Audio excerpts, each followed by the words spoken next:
Welcome to Employing Differences, a conversation about exploring the collaborative space between individuals. I'm Karen Gimnick. And I'm Paul Tevis. Each episode, we start with a question and see where it takes us. This week's question is, why don't we name differences? Why don't we name differences? It's interesting. We talk about, how there's great wisdom to be found in the differences between people. The reason why we call the show Employing Differences is because we believe that's a great source of innovation, of creativity, of relational space. And it's a tremendous thing to tap.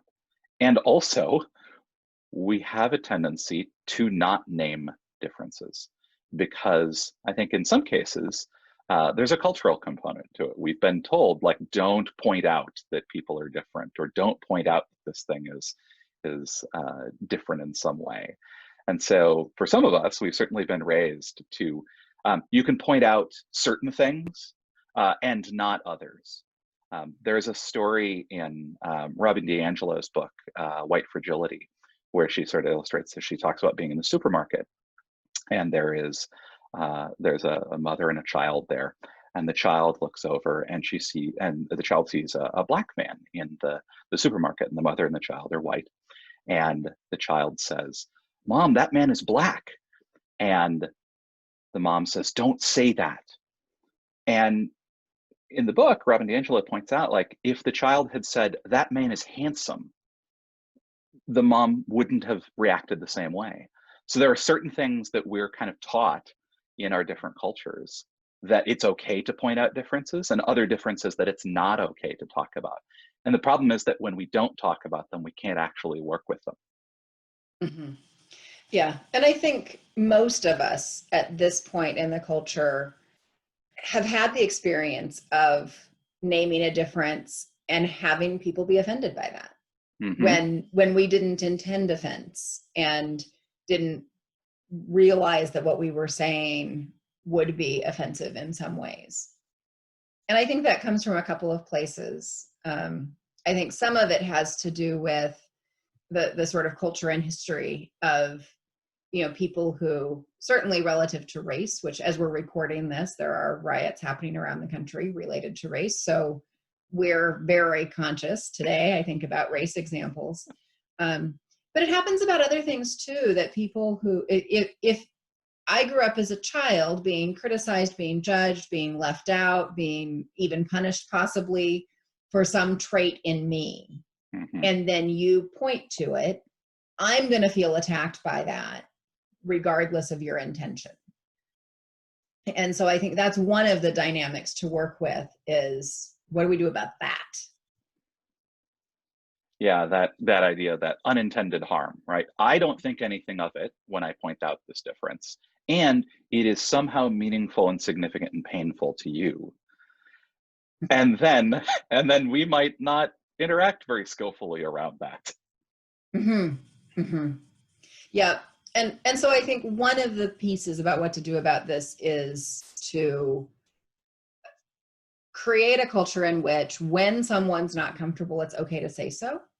So if I'm the receiver of a comment that is someone's named a difference and I'm not comfortable with it, that my response, rather than being, you said a horrible, racist or judgmental or nasty thing, and you should never have said that, if instead I can respond with, wow, I'm really uncomfortable with how you said that. And I'm really curious where that's coming from. And right. And then a conversation happens out of that.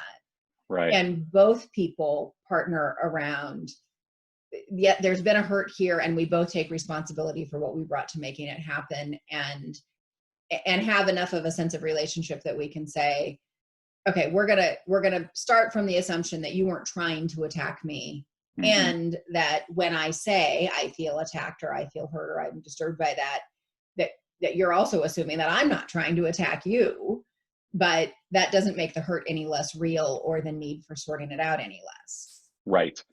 Yeah. There's a place there of, like, actually committing to work through that difficulty, where Mm-hmm.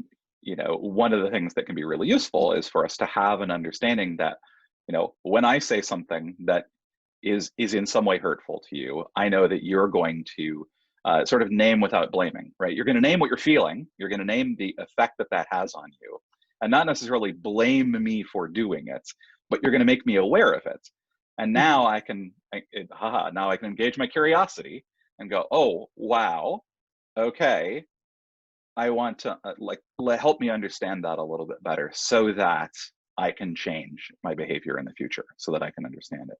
And I think because we are not used to those kinds of conversations happening, instead, our loss aversion kicks in and we go, oh, if I name this, this might get awkward and painful. So I'm not going to name this difference. I'm going to talk around it. I'm going to get really indirect. Because I'm worried that things might blow up and that we won't handle it. And so I think because we have an experience of people not handling it well. And I think that's one of the big reasons why we don't name differences. And it also points to how we can lean into that a little bit. How can we overcome that? Yeah. Yeah. And then I think the other piece is just consciousness of how much sort of judgment we do bring to differences. And that's a place where I think we really have a cultural piece around. I mean, we grew up in schools where we got put in order by our academic success. We got put in order by, various things. We got put in order by age. And most of those things that we got ordered by were pointing to differences that had values attached. Mm-hmm. That this end of the line is better and this end of the line is worse. And so when we say, oh, look, you got better grades than that person, or you got a better test score, or often even things like you're taller or you're thinner or you're happier, that what we were saying is you're better. Mm-hmm. That so much of how we compliment children is in comparatives, that anything that is a comparison judges their value as a person. And that is built into the way that we language things and the way that we think about things. And so just being really thoughtful about that and noticing within ourselves, okay, where am I seeing a difference, and being curious about how we employ that difference to further the team? And where do I have some underlying judgment, or might there be? And getting curious about it, and sometimes being really explicit. So, I'm noticing something that's different here, and I really want to say I'm not looking for better or worse. I'm just wondering about this difference. So, for example, I work with another gal, and she's theoretically my supervisor on these projects, and but we know that, if it's like testing links to make sure which one works, she is really thorough and good at that. And we're going to let her do that because that's what she's really good at. If we need a creative writing piece, that's me. And that's where my strength is.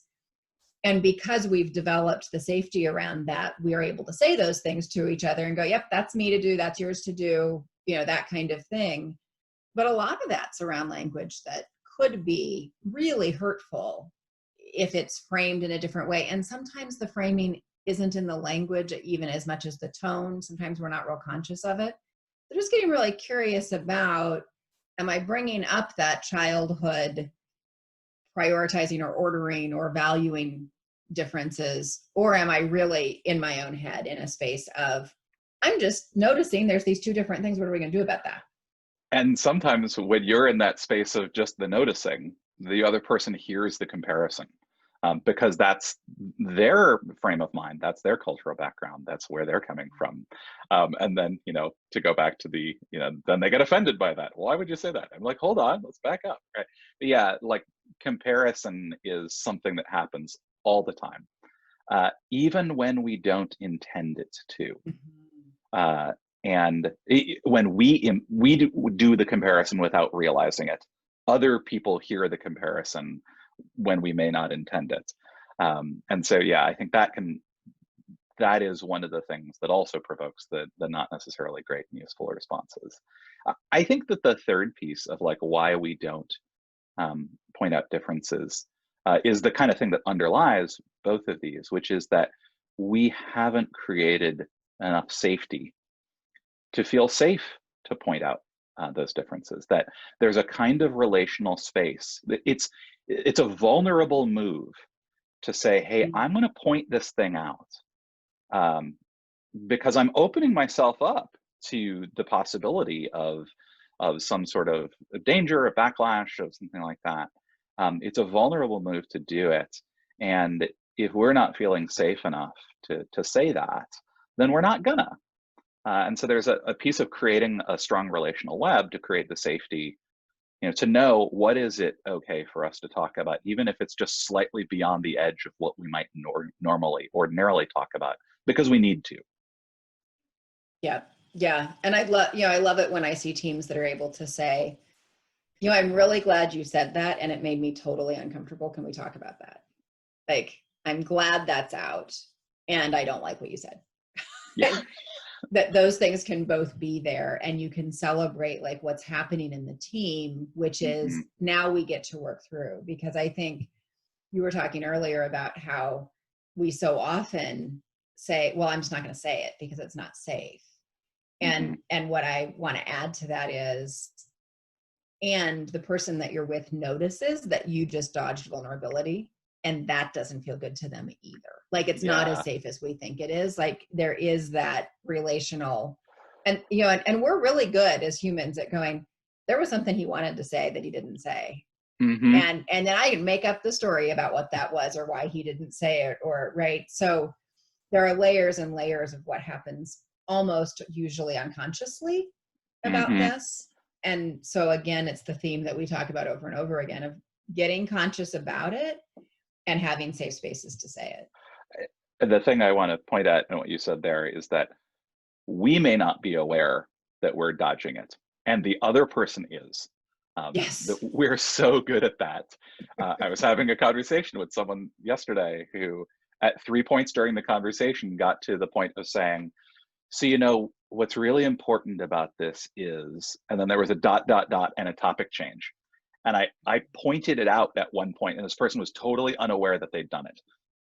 And so when we don't talk about those things, when we veer away from them, we might think that we are doing it skillfully, or that we are preventing discomfort, or that we're doing like that. But the people around us can tell more often than not. Yeah. Yeah. And then that triggers their concerns for safety. So, and I think the piece I want to really lean into with this is that it only takes one person in the room to notice and shift, and the whole thing shifts. So if there's one person willing to say, I think there's something not being said here, or I think there was an offense that happened, or, I have a sense that, and bring it up, that usually will open up so the conversation can begin to happen. And I will build on that slightly, which is recognize who's the safest person in the room to say it. And if that's you should say it. Yeah. So I think, just to pull the threads together, what we're saying is that we tend not to name differences because it doesn't feel safe. And it doesn't feel safe for good reasons. We have a culture that says comparison means value judgments. We have a culture that says it's not okay to point out differences. And it's incredibly vulnerable to be the one who breaks that cultural norm and names the difference. And we think we're safer to dodge that and not name it. Almost always, that's not as safe an option as we think it is. And that the real relational gold and the really deep collaborative space that's going to bring about the innovation and creativity that we want in these safe relationship spaces is to kindly but authentically name what's real for you in this moment. And whether that's, I'm seeing a difference, I'm hoping it's not offensive to anyone, I want to name it, or I was really offended by what you just said, I'm glad you said it because we can talk about it. But in that, like, bringing open and into consciousness those things that we tend to try and shove out of the way because they don't feel safe, is going to give us a better way of working together. Yeah. Well, that's going to do it for us today. Until next time, I'm Paul Tevis.